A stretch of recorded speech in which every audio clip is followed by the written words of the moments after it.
The weight of the path unchosen. The sky over Oakland was a bruised shade of purple, the kind that promised rain but held back, as if unsure of its own intentions. Elena Marquez stood on the balcony of her small apartment, gripping a chipped coffee mug, her eyes tracing the city's jagged skyline.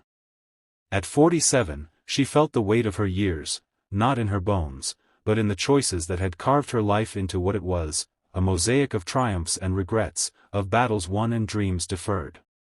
Tonight, the news had stirred something in her, a restless ache she couldn't name. Elena had been scrolling through her phone when the notification popped up: Kamala Harris will not run for California governor in 2026. For now, my leadership, and public service, will not be in elected office, she said. The words hit Elena like a stone dropped into still water, rippling through memories she'd tried to bury. Harris, a daughter of Oakland like Elena, had been a beacon of possibility. A prosecutor, senator, vice president, a woman who'd shattered ceilings Elena once thought unbreakable.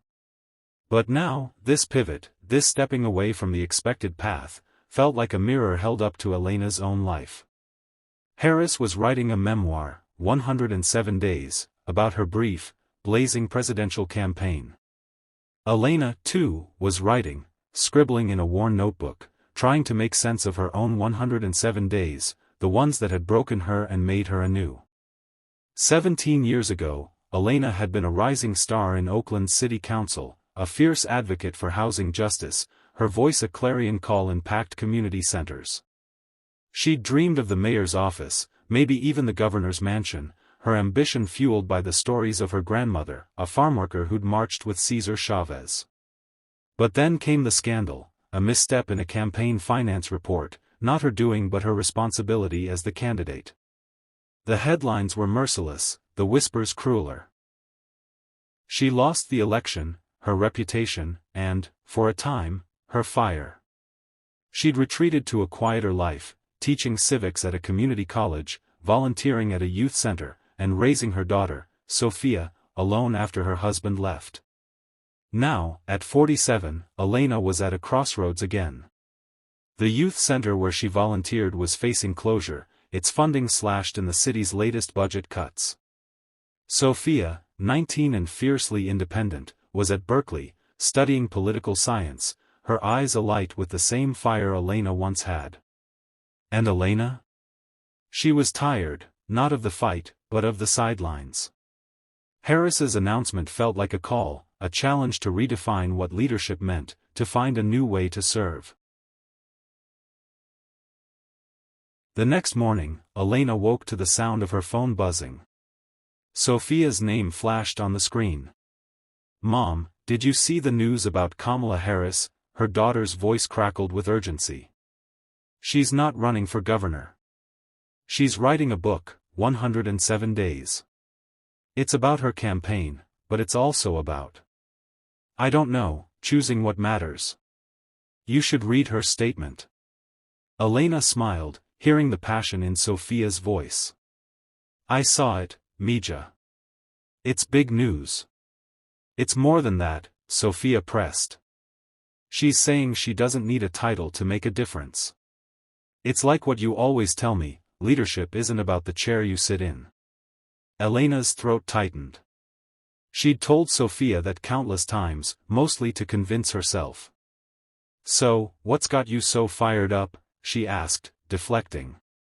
"I'm organizing a rally at the youth center," Sophia said. "We're not letting it close without a fight. I need you there, Mom.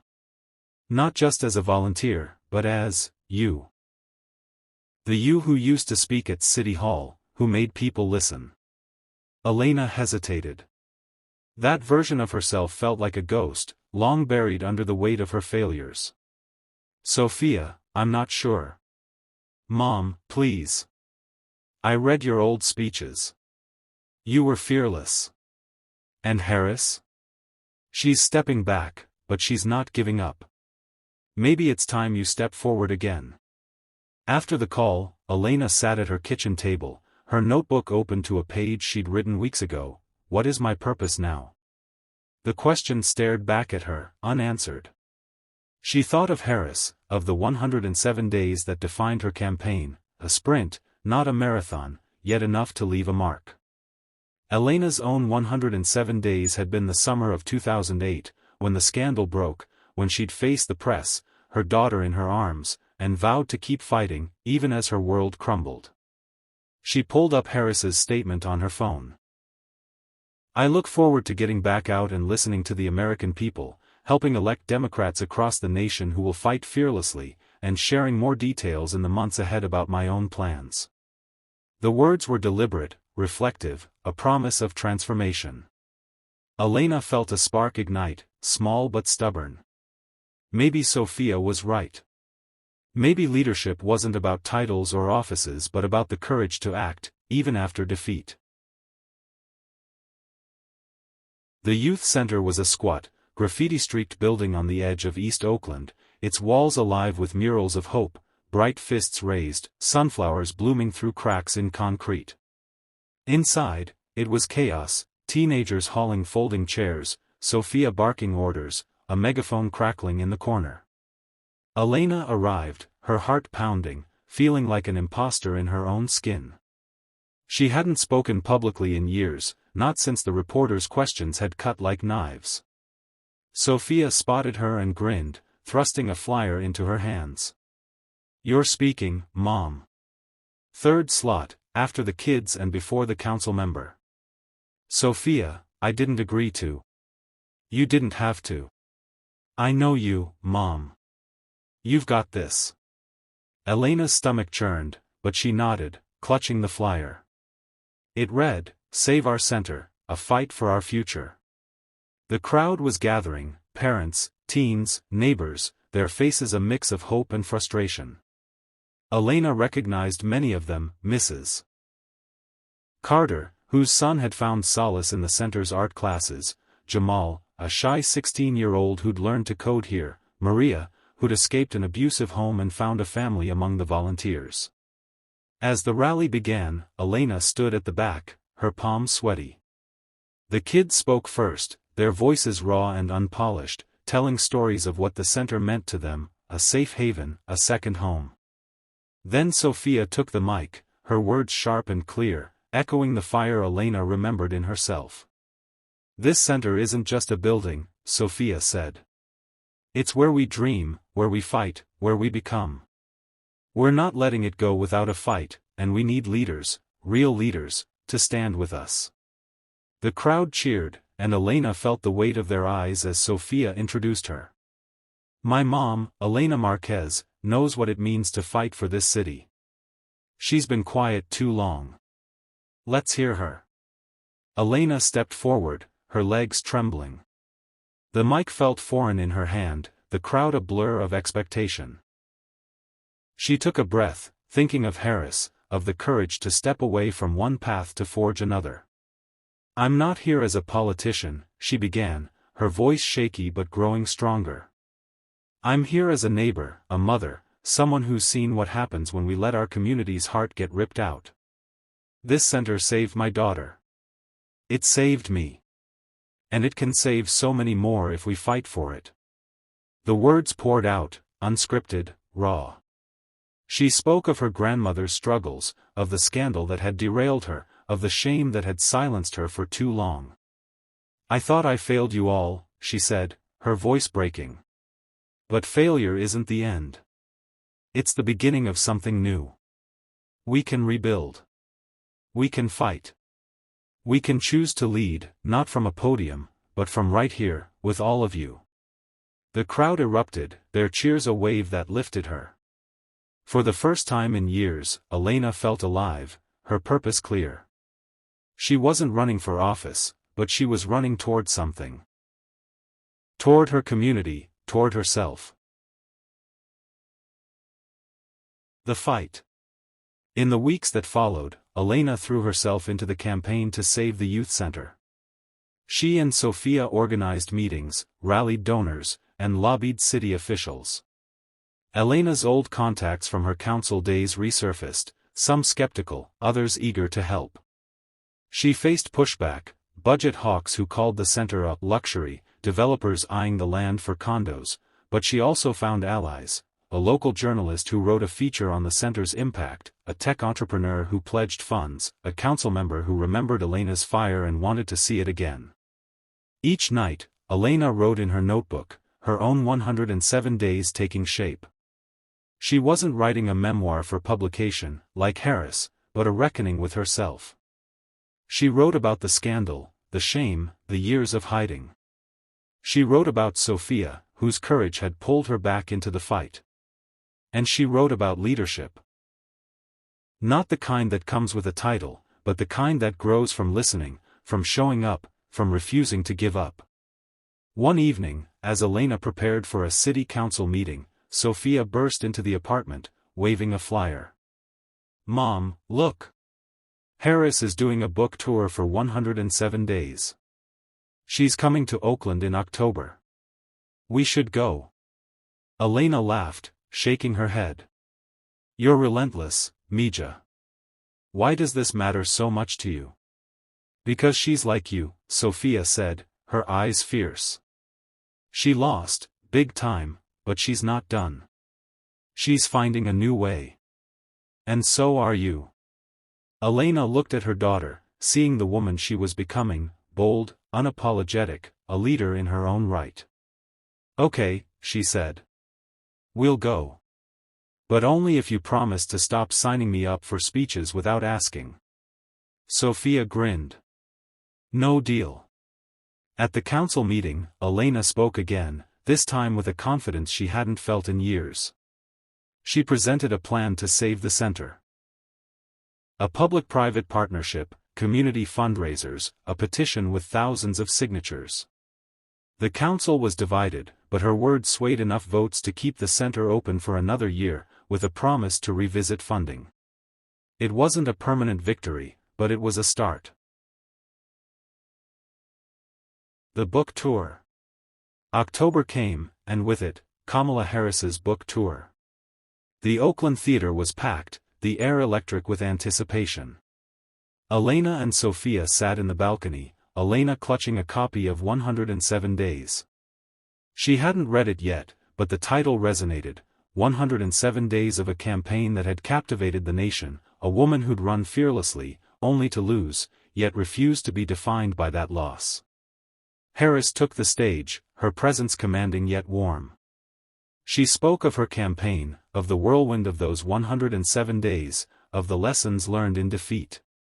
"Leadership isn't about winning every fight," she said. "It's about knowing when to step back, when to listen, when to redefine what victory means. For me, it's about serving in new ways, writing, speaking, lifting others up." Elena felt tears prick her eyes.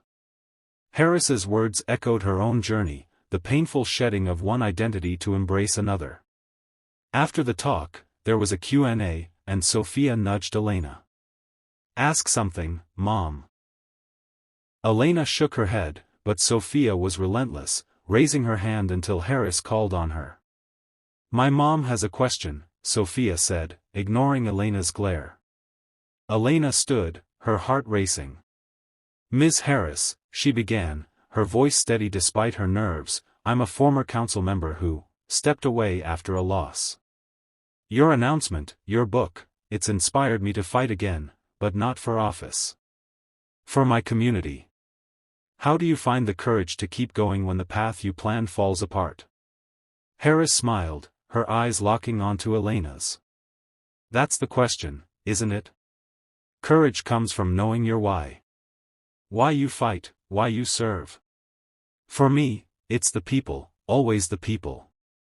You find your path by walking it, one step at a time, even when it's not the one you expected." The crowd applauded, but Elena barely heard it. She sat down, her mind racing. Her why was clear now: Sophia, the Youth Center, Oakland. She didn't need a title to lead. She just needed to keep walking. The transformation. By spring 2026, the Youth Center was thriving, its funding secured through a mix of grants, donations, and a new city budget line. Elena had become its unofficial leader, not as a director but as a catalyst, organizing programs, mentoring kids, and training a new generation of advocates. She wasn't running for office, but she was running toward a purpose that felt truer than any campaign she'd ever waged. Sophia, now a junior at Berkeley, had launched a student group inspired by Harris's memoir, called 107 Days Forward. It focused on civic engagement, encouraging young people to vote, organize, and lead in their communities. Elena was their first guest speaker, her story of resilience and redemption resonating with students who'd grown up in a world of uncertainty. One evening, as Elena and Sophia walked home from the center, the sky was that same bruised purple, but now it felt like a promise kept. "You know," Sophia said, "I think you're doing what Harris is doing. Finding a new way to lead." Elena smiled, her heart full. "Maybe. But I'm not writing a book about it." Sophia laughed. "Not yet." As they walked, Elena thought of her notebook, now filled with pages of reflection, not just on her 107 days of failure but on the years of growth that followed. She wasn't a senator or a vice president, but she was a leader in her own right, transformed by loss, lifted by love, and driven by a purpose that no scandal could erase. The path forward. The video fades in on Elena standing on her balcony, the Oakland skyline behind her, now bathed in golden light. Her voiceover begins, "On July 30, 2025, Kamala Harris announced she wouldn't run for California governor. She chose a different path, writing 107 days, serving outside elected office, listening to the people. Her choice reminded me that leadership isn't about titles. It's about courage, about finding your why." The screen cuts to clips of the youth center. Kids painting murals, Sophia leading a meeting, Elena speaking to a crowd. "I lost my way once," Elena's voice continues. "But I found it again, not in a ballot box, but in my community, in my daughter, in myself. This is my 107 days, a story of falling, rising, and choosing to fight, no matter the path."